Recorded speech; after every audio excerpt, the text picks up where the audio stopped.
ዋሺ ዋሺ ሁሉን ቀማሺ ተብላ ስለተፈረጀችው ልጅ ነው ዛሬ የምነግራችሁ። አይወላችሁ ተኝታ ነው የምታወራው ካላችሁ እኔ ዊልቸር ማን እባላለሁ።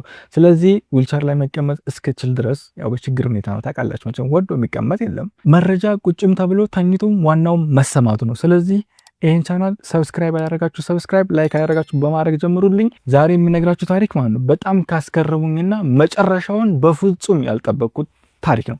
ታሪኩ የሚጀምረው በ1992 ዓ.ም ኪፕሊንግ በተባለች ትንሽ የካናዳ ከተማ ውስጥ በሚኖር ሺኒ በርገር በተባለ እጅግ የተከበረ ዶክተር እና ካንዲ በምትባል ወጣት ሴት መካከል ነው። ካንዲ መዝናናትና ጭፈራ ትወዳለች። እንዲያውም በከተማዋ በዚህ ድርጊቷ ትታወቃለች። ካንዲ በ1992 አንድ ምሽት ከፍቅረኛዋ ጋር ተጣላች። በከፍተኛ ጭንቀት ጓደኛዋ ወደምትሰራበት ሆስፒታል ሄደች። በእርግጥም ጓደኛዋ አልነበረችም። ሆኖም ግን በዚህ አጋጣሚ ሺኒ በርገር የተባለውን ሰው አገኘች። ሺኒ በርገር እዚያ ሆስፒታል ውስጥ የሚሰራ ዶክተር ነው። መላው ከተማ ያውቀዋል።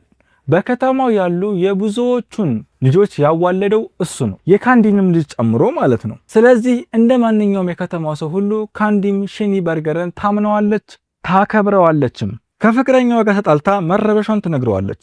ዶክተሩም የሚያረጋጋሽ መድኃኒት ልስጥሽ በማለት ቨርስድ የተባለውን ጠንካራ ማደንዘዣ ወጋት። ይህ መድኃኒት ሰውን የማስረሳት ባህሪ ቢኖረውም ካንዲ ግን ሰውነቷ ደንዝዞ ራሷን ሳተች። ከዚያ ያንን እድል በመጠቀም ዶክተሩ ዘግናኝ ወንጀል እየፈጸመባት እንደሆነ ተሰማት፣ ደፈራት ማለት ነው። በማግስቱ ነቃች። ብዙም እርግጠኛ ባትሆንም ዶክተሩን ስለተሰማት ነገር ጠየቀችው። እሱ ግን መጥፎ ህልም አሳየሽ እንዴ በማለት በንቀት አሾፈበት።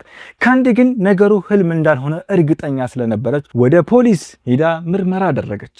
በውስጥ ሱሪዋ ላይ የወንድ የዘር ፍሬ ዲኤንኤ ታገኘ። ይሁን እንጂ መላው ከተማ የተከበረውን ዶክተር እንዲህ አያደርግም በሚል ካንዲን ሊያምኗት አልቻሉም። ምክንያቱም እሷ የጭፈራ ቤት ሰው ናታ።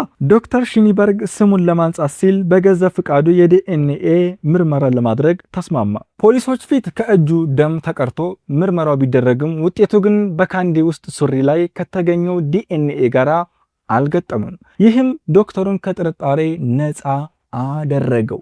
ካንዲን ግን ዋሺ ዋሺ ሁሉን ቀማሺ አስባላት። ካንዲ ግን እውነቱን ስለምታውቅ ተስፋ አልቆረጠች። የሆነ ሰው በደሙ ናሙና ላይ ጣልቃ ገብቶ መሆን አለበት ብላ አሰበች።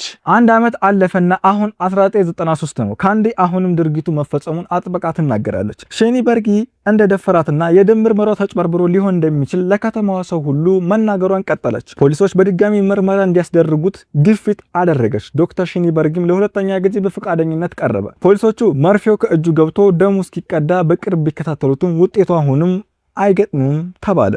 ማቻ አያረግም ማለት ነው። በ1994 ላይ ፖሊሶቹ መዝገቡ ሙሉ በሙሉ ዘጉት። የሚመረመር ምንም ነገር የለም። በዚህ ምክንያት ካንዲ ውሸታም ተብላ በከተማው ሰው ተገለለች። በደረሰባት ወከባም ትውልድ ቀያን ጥላ ለመሰደድ ተገደደች። ነገር ግን ካንዲ የግል መርማሪ ቀጠረች። ከዚያም የግል መርማሪው የዶክተሩን መኪና ሰብሮ በመግባት ያገለገለ የከንፈር ቅባት ቼፕስቲክ አገኘ።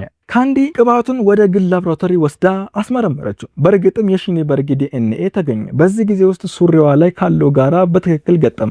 ነገር ግን መርማሪው ያለ ፍርድ ቤት ትዕዛዝ መኪናውን ስለሰበረ ይህ ማስረጃ ፍርድ ቤት ሊቀርብ አይችልም። አሁን ካንዲ ጥፋተኛ መሆኑን አውቃለች፣ ግን ልታረጋግጠው አልቻለችም። ይሁን እንጂ እውነቱ መውጣቱ አይቀርም።